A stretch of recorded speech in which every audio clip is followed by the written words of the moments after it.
pessoal, dando continuidade, vou falar um pouco sobre o absolutismo europeu na perspectiva mais de como ocorreu o absolutismo na França. Sem dúvida ele foi importante em todos os países da Europa, mas na França ele teve maior destaque, que consequentemente, vai dar aí margem para o acontecimento da Revolução Francesa, que sem dúvida é um dos acontecimentos mais importantes, mais estudados da história, que influencia também a nossa sociedade até os dias atuais, tá? Não que o absolutismo em Portugal, Inglaterra, não tenha sido importante. Vou mencionar estes, porém, focarei no absolutismo na França, tá certo? Para isso, vou detalhar um pouco melhor, revisar um pouco, eu já falei no vídeo anterior, sobre como se deu a formação dos estados nacionais, ok?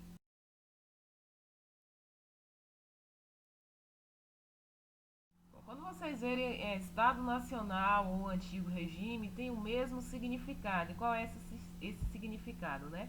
Consistiu aí, gente, em um conjunto de práticas envolvendo questões de ordem, econômicas, sociais e políticas. E a partir do século XVI, a Europa Ocidental sofreu diversas transformações, gente, que promoveram o crescimento das cidades, das atividades comerciais e da ciência.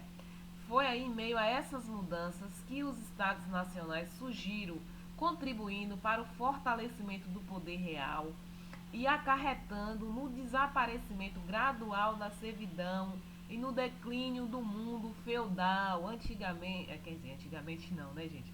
Na Idade Média, gente, prevalecia os feudos, que eram grandes propriedades de terra, onde tinha o senhor feudal, que era o dono da terra, e a relação que tinha, tinha a relação com os vassalos, ou seja, pessoas que deviam obrigação de uma certa forma ao senhor feudal. Os vassalos geralmente eles não possuíam terra e trabalhavam para o senhor feudal, tinha uma porção de terra, que eles teriam que, uma porção de terra não, perdão, uma porção, eles trabalhavam na porção da terra do senhor feudal e eles teriam que estar dividindo o que plantava ali. Só que não era uma divisão justa, tinha muito essa questão da exploração. E o senhor feudal é o que era o dono, das grandes propriedades de terra. E com essas transformações, a partir do século XVI, crescimento das cidades, a ciência vai dar lugar aí para uma nova forma de organização social, política e econômica, que são os estados nacionais, tá? Espero que vocês lembrem de feudalismo, se não, qualquer coisa eu posso gravar um videozinho rapidinho explicando, é só vocês sinalizarem. Bom, pessoal, é importante destacar que os estados absolutistas, eles surgiram em momentos diferentes, Os mais fortes foram os estados da França, Espanha, Portugal e Inglaterra. No, no início do século XVII, houve grandes guerras religiosas e com isso houve um enfraquecimento aí do reino francês, que eu vou estar explicando um pouquinho para vocês. E dentre essas guerras religiosas, eu trago para vocês a Guerra dos 100 Anos. Pense aí, será que durou 100 anos?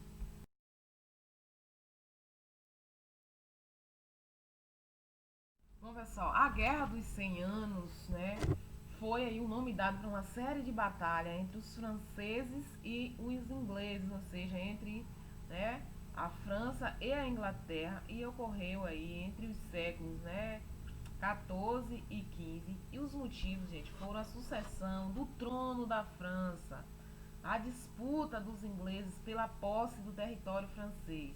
Essa guerra, sem dúvida, foi um dos grandes conflitos da Idade Média para e o primeiro, na verdade, da Idade Moderna. Haja vista, a duração aí desse conflito. E aí foi graças à Guerra dos 100 Anos que se formou um sentimento de nacionalidade dos franceses, uma vez que tiveram que se unir para expulsar os ingleses do seu território. Até então, não estava tendo essa união.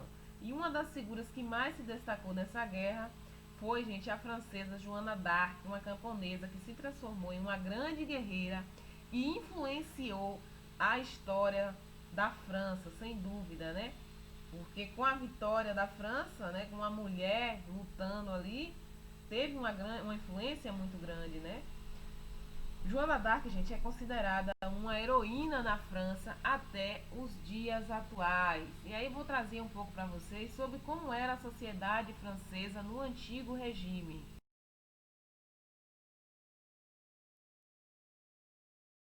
Bom, pessoal, só relembrando aqui, né, o que foi o antigo regime, eu trago esse título aqui para vocês, né, a sociedade francesa no antigo regime.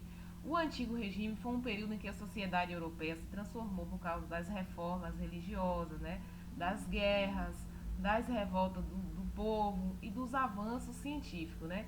E na França, gente, houve aí uma diversificação dos grupos sociais.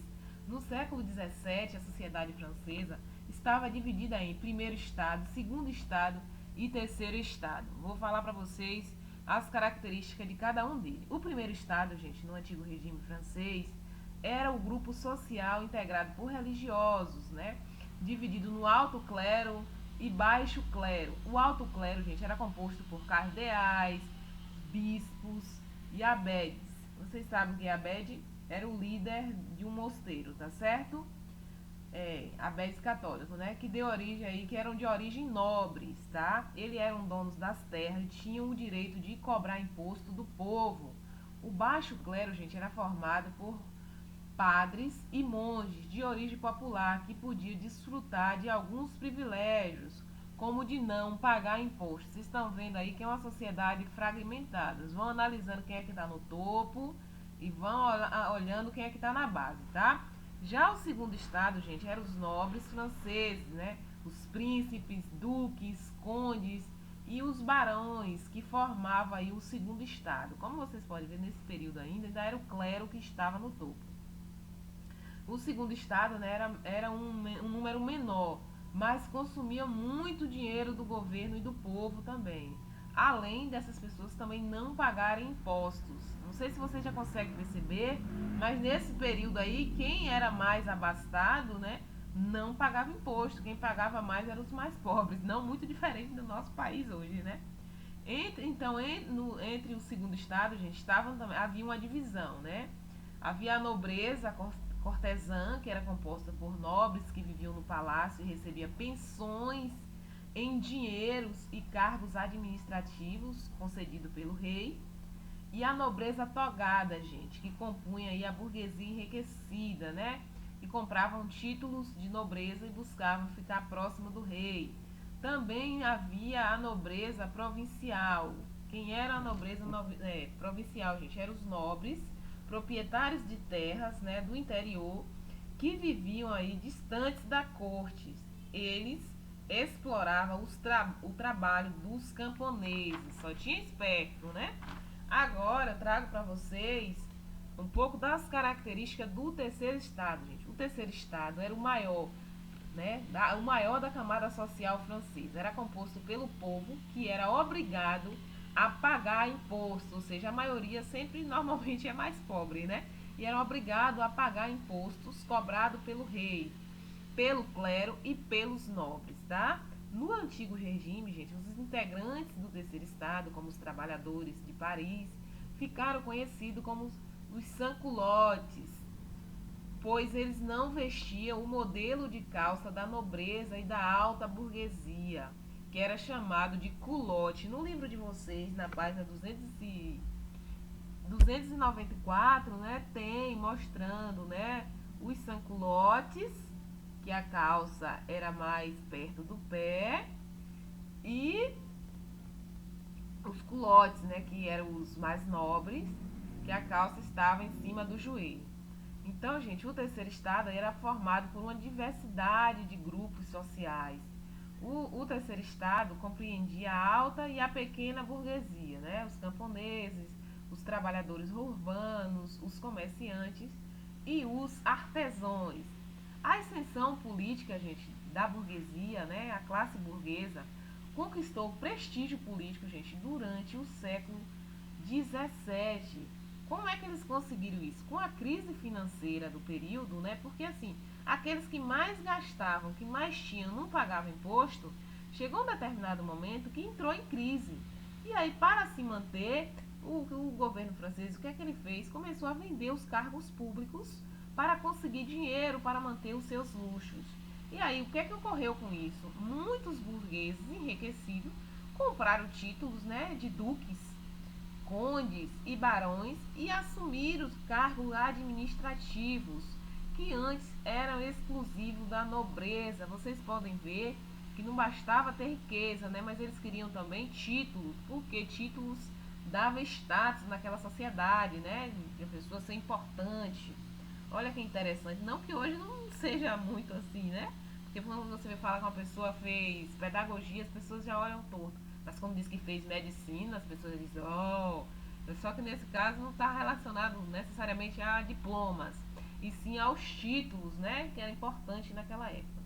E aí, gente, como consequência disso tudo, gerou aí maior mobilidade social. Anteriormente, né, era uma sociedade estamentária, né? Tinha as pessoas que estavam no topo, e aí vinha aquelas que estavam na base da pirâmide, que eram aquelas menos favorecidas. Mas a partir do momento que o governo francês começa a passar por crise, começa a vender esses títulos, aquelas pessoas enriquecidas que tinham condição de comprar, eles passam a comprar esses títulos, passa aí a ocupar determinados cargos que antes era só da nobreza, e consequentemente gerou a mobilidade social e surgiu aí uma realidade, ou uma rivalidade, né, uma disputa aí entre os membros do primeiro, do segundo e do terceiro estado.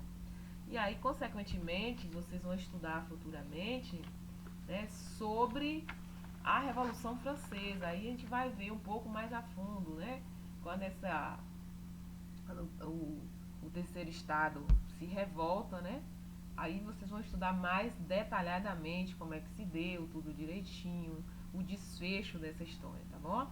Já o absolutismo, vocês viram aqui, né, as características, né, na França, os privilégios, como é que se deu. E já o absolutismo em Portugal, gente, iniciou aí com Dom João II, que assumiu o trono em 1841 e tomou medidas para centralizar o poder do Estado em suas mãos, e assim a prioridade dele no seu reinado foi, né, as rotas, né, de comércio marítimo, né, em busca de especiarias no Oriente.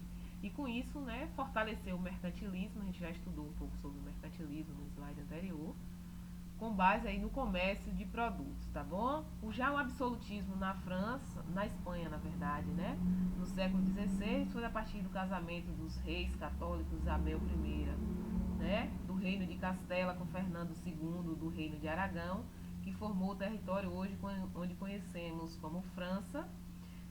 E naquele período o reino espanhol incentivou, né, as navegações também para a descoberta de territórios a seres colonizados, né, e com isso conquistou terras na América, na Ásia, na África e em algumas regiões da Europa.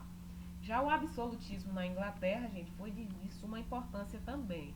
Na Inglaterra, a monarquia feudal, né, centralizada desde o século XI, né, com os nobres, que eram os fiéis aí ao chefe militar, personificado aí na figura do rei. Entre os séculos XIV e XV, teve a derrota da Inglaterra na Guerra dos 100 Anos, enfraqueceu a nobreza feudal, desestruturou o poder do rei, e com isso, né, a família real Lancaster e York entraram em luta pelo poder da Inglaterra, e em um violento conflito aí conhecido como Guerra de Duas Rosas, né, entre 1453 e 1485. E no final dessa guerra, a família Tudor foi quem conquistou o comando, né, e botou aí com Henrique II, que retomou a centralização política, tá bom? Nesse período, gente, teve uma coisa muito importante na Inglaterra, que foi a Carta Magna, um documento de 1215 assinado pelo rei João Sem Terra, que limitava os poderes do monarca e obrigando-o a respeitar as decisões de um conselho de nobres, né, o futuro parlamento. Quando a gente vai estudar no direito, a gente vai ver que foi a partir dessa Carta Magna, né, que tinha essas prerrogativas, né, de respeitar a decisão de um conselho de nobres, que consequentemente vai estar contribuindo para a Constituição que a gente usa até os dias atuais. Espero que vocês tenham entendido um pouco sobre o absolutismo, principalmente na França, né, Inglaterra, Portugal. E aí a gente vai se falando, tá certo?